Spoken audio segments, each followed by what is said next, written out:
These are the best and worst weapons in Apex Season 22. Now, I made a tier list at the beginning of the season where I only had about a week of playtime. Now, after playing a ton of this season and we're at the midway point with a couple of the weapons seeing adjustments and having the meta shift a little bit, I figured I'd remake the list, talk about some of the weapons that I got wrong, and talk about where the weapon meta is currently at. So let's get right into it. Starting off with F tier, I've got the one and only Charge Rifle. Charge Rifle definitely needs a rework. Ever since they reworked it, I don't know, several seasons ago, I feel like nobody uses this gun. Now, don't get me wrong, it can still get some kills, especially at range, but the biggest problem with it is just how long it takes to fire. Apex is a fast-paced game, and your targets aren't just going to be exposed for a super long period of time. So while at certain moments you may hit somebody for 100 or 75 or maybe even more than 100 with the Charge Rifle, by and far it's outclassed by every other weapon. So I gotta put it in F tier for now. Moving up the list into D tier, I'm gonna start it off with the longbow.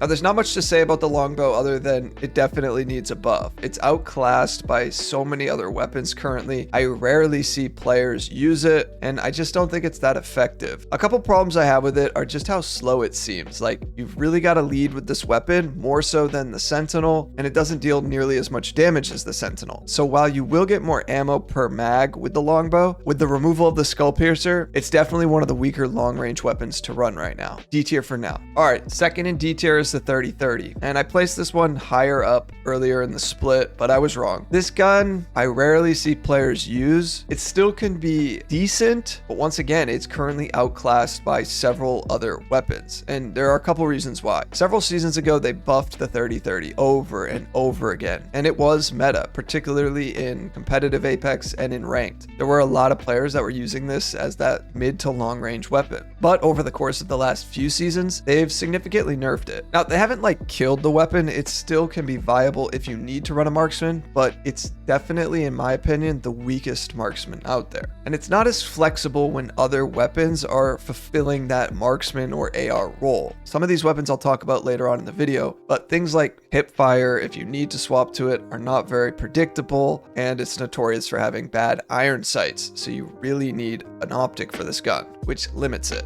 Okay, third in D tier is the Rampage. Now, a couple clarifications here. If you charge up the Rampage, then I would put it into a C or B tier weapon, but you're not always going to have thermites to charge it up, and so that isn't really a practical way to rank the weapon. They've also reduced the spawn rate of the gun shield generator hop-up.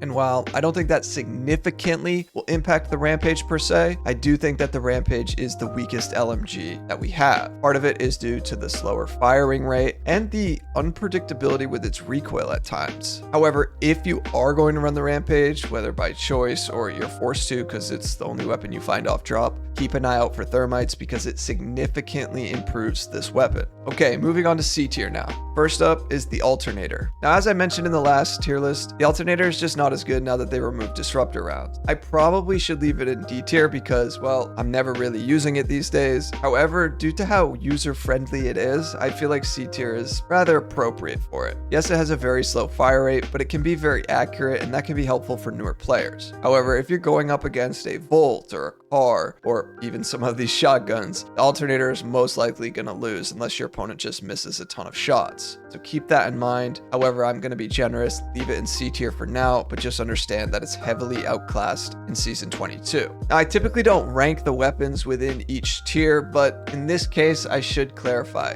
For the next weapon in C tier, I have the car. The car is definitely better than the Alternator in the majority of scenarios. It's much faster firing. You can one-clip someone rather quickly, but it doesn't have that sort of range that the Alternator would. For me, I feel like I need to be much closer to be effective with the car due to just how fast it fires and the recoil pattern of it. This is due to the nerfs that the car has received over, well, the last couple years now. And it used to be really, really strong, but it's okay. It's just not in the meta right now. And that isn't necessarily all of the car's fault. Apex has tried to move away from an SMG meta this season and more towards a shotgun meta. So while I have seen some success with the car, it's just hard to make a case for it when some of these other weapons are just so much better. Also going into C tier is going to be the RE45. Now, one of the things about the RE that's important to point out is that they increased the ammo capacity in just about all of the magazines. So you get more bullets now with it, and that can make the gun definitely a little bit better. So while it's not a weapon I'd recommend running all game, game, if you do get the hammer points, it significantly upgrades this weapon. However, with that said, due to the akimbos being so good, RE kind of gets outclassed here. It's hard to make an argument to run the hammer point RE over the akimbo Mozams or even the akimbo P20s with the hammer point. But if for some reason you couldn't find the akimbos and you found the RE and the hammer point, it's certainly a viable weapon to use as you begin the game and throughout the midpoint. It's also a viable pick for a ballistic sling weapon if you want to as well.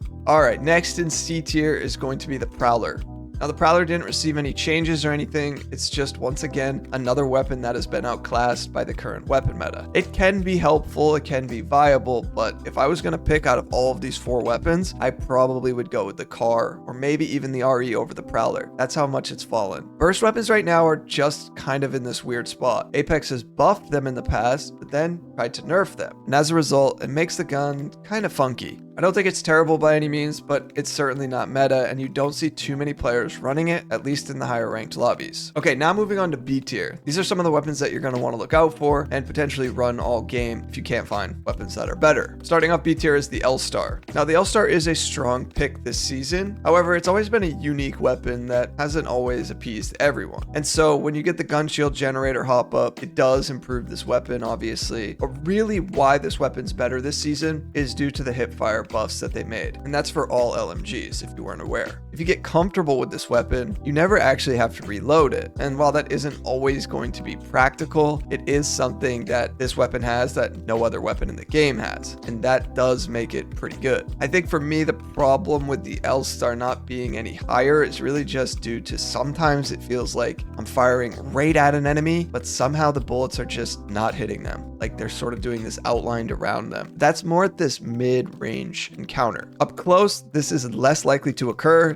due to the recent buffs to the hipfire. However, it used to be a problem with this weapon as well. Now, second in B tier, and probably an easier weapon to use if you're looking for one, is the Spitfire. Similar deal with the Spitfire, it's more reliable though when it comes to that mid-range and close range encounter. LMGs though are not currently meta, despite all of the buffs that they've made to it. Now, I thought maybe they would be, but they're still not as good as some of the ARs, and so for that reason, you're not really seeing a lot of players use them. However, they still have their moments, and they're really not a weapon to underestimate. Third in B tier is the Triple Take. The most user-friendly weapon for mid-range or long-range encounters right now is 100% the Triple Take. It's very easy to use, and if you're struggling with mid-range, then this is the weapon you want to lean into. Now, a lot of people are going to think that the G7 is far better than the Triple Take, and here's my take on it. Earlier, I think I ranked this weapon too low, so I'm also going to put the Scout in B tier. The Scout is 100% a more difficult weapon to use for the average player. So if you get more experienced with the Scout, well, yeah, it's probably going to be a better weapon. Problem is, there's a skill gap there that isn't as noticeable as it is with the Triple Take. So even though the Triple Take may end up hitting for 19 on some of those shots, it's better to hit for 19 than to miss for 0 with 3 shots in a row on the Scout. With that said, the Scout can also be decent up close. However, I still think the Triple Take is a better weapon if you're forced to use that. And I know a lot of these people say like, well, why are you using this weapon up close? It's like, yeah, because it's your secondary or your primary and you've swapped to your secondary. You've extended that mag and whatever your first gun is, and you have to swap to it. I'm not saying you're going to open the fight with the Triple Take up close or the Scout up close, but sometimes you may need to try to finish off a kill with one of these marksmans. And for that reason, I do think the Triple Take is a little bit better, despite the Scout having a faster fire rate. Either way, you can choose which one you want to run, but they're both B tier in my opinion. Okay, next in B tier is the Wingman. I know a lot of players would probably rank the Wingman lower, and yeah, I get it. You know, the Wingman definitely needs a buff. However, it still can be very, very strong, especially if you hit for a headshot. The boosted loader sort of doesn't impact this weapon at all, unfortunately. And that's due to just the ridiculous nature of the hop up, in my opinion. You shouldn't have to shoot the gun a bunch to time a fast reload to get a couple extra bullets. A small but important change for the boosted loader could be that once you find the hop up, it automatically gives you the max ammo amount, and then you have to play into the timing of the reload. But it doesn't work that way. You have to shoot the weapon, waste bullets, and then time the reload, and I just think that's a silly mechanic. However, I know I'm probably ranking the Wingman higher than most people would have on their list, but in certain engagements, this weapon is still surprisingly very strong. It's just too high risk for the reward in most situations, which I understand. Okay, next in B tier is going to be the P20. Single P20 P20 is definitely B tier. However, if you get 2 P20s, I would move it to A tier. And if you get the hammer points, then it would probably go into S tier, but it's still not as good as the Mozambique. I was definitely wrong about this early on. I thought the P20s might be a little bit better just because they seemed a little bit easier to use than the Mozams. But by now, I'm fully convinced that is not true. So finding 2 P20s isn't difficult at all. So it's more like an A tier weapon at its base. All right, moving down the list in B tier, we've got the EVA 8. With shotguns being so meta right now, I think the EVA 8 is one of the weapons that is overlooked. And look, at times I understand why a lot of people don't like the EVA. Its drawbacks are it's the most limited when it comes to any sort of mid-range shotgun encounter. Now, mid-range I'm using loosely here. I'm not talking 50 meters. I'm talking more like 15 to 20, where the Mastiff for the PK still might hit for 40 or 45. Same with the Mozams. The EVA's just not going to do that. It's going to hit for 7,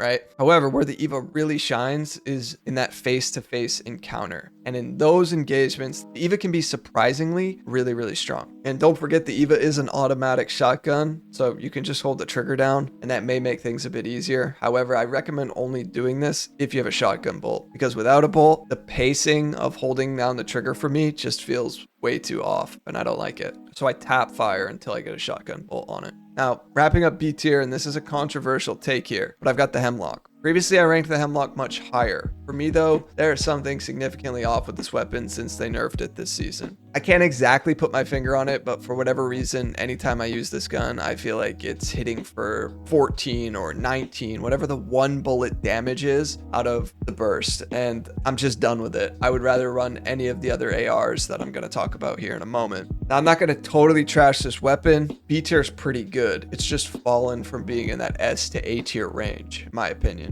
This gun may be better on mouse and keyboard, so you can keep that in mind. However, for me, I am basically done using this weapon in Season 22.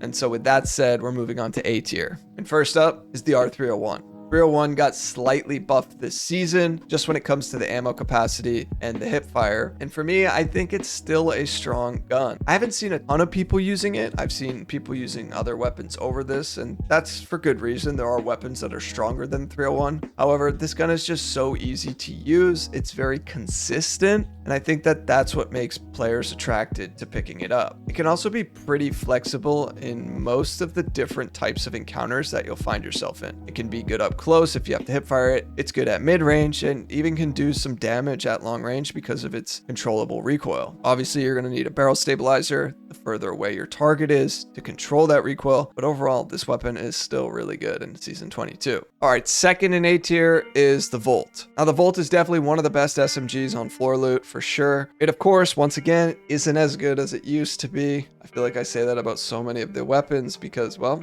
they like to buff them and then nerf them, and that's just how the cycle goes. However, the Volt is very user-friendly. It's pretty easy to use. It's pretty easy to get comfortable with. And I think for that reason, a lot of players tend to like this gun. The downside is the limitations on its range. It used to be far more effective at mid-range, and now it's just not. They've reduced the projectile gravity of the bullets, making them spread out more at a range. And other weapons like shotguns are just more popular currently. So you're not seeing a ton of players use SMGs this season. But if you find yourself wanting to, the Volt is by far the best SMG on floor loot to use this season. Okay, third in A tier is the Nemesis. Now, the Nemesis is definitely one of the best ARs, and I think it's far better than the Hemlock, if not only for the reason of the ramping up feature. You can hold the trigger down, and for a burst weapon, that's rather unique, but it speeds up the burst, making the damage output far more consistent, and I just think stronger than the Hemlock. So while it does feel like you need all of the attachments to really get the most out of this weapon, and quick side note, I know that sounds obvious, but this isn't always true for all of the weapons. However, for the Nemesis, it definitely feels like you need all these attachments to really get it to where it feels good. Other ARs or even other weapons, it doesn't feel like this. So I definitely have it as one of the best ARs to use this season, and it is currently meta. Some people may even put the Nemesis in S tier, but I'm going to reserve the S tier for just a few select weapons that really overpower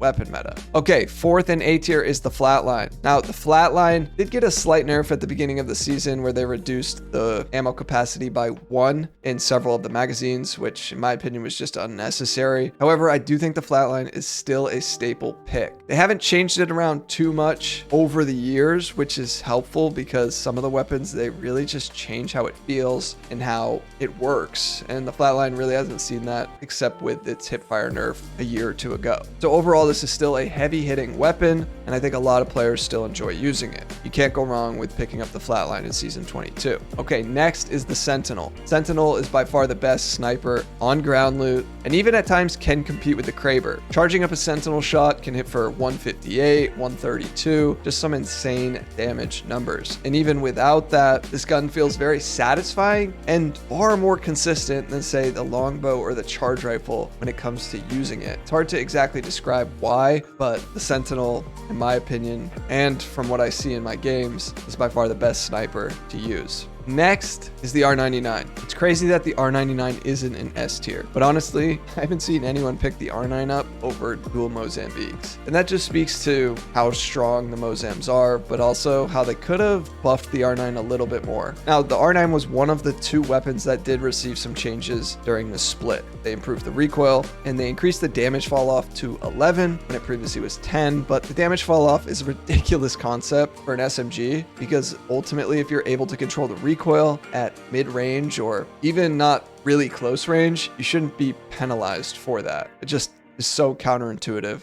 I don't really understand this change. And eventually they'll probably remove the R9 from the care package because they'll find that it just doesn't fit like they did in season 6 when they previously had it in the care package. But for now, it's still an A tier weapon. It's just hard to make a case for it being S tier when so many other weapons are just better at that close range weapon role. Okay, next in A tier is the Peacekeeper. I think a lot of players think the Peacekeeper has kind of fallen off, at least in shotgun meta rotation. And look, I agree, it's not S tier. However, it's still really, really strong. And yes, at times it will get overpowered by the dual Mozambiques, but in other times it will outshine and you will hit a player for 99 and then 88 and they'll be knocked. So I think right now, Peacekeeper is definitely a viable secondary to run, whether you can't find a Mastiff or you can't find the dual Mozams, or you just prefer the Peacekeeper over them for some reason. I've used the Peacekeeper quite a lot this season, and I would say that it's still very good. Okay, now we're into S tier, the best of the best. So let me just start with the Kraber, the Bocek, and the Devotion. All 3 of these weapons are S tier. They're care package weapons. They're better than the R9 in my opinion. Some players may not think the Bocek is S tier, and yeah, like I get it, it's not the best or most fun weapon to use. It's still really strong, especially when you get in the right hands.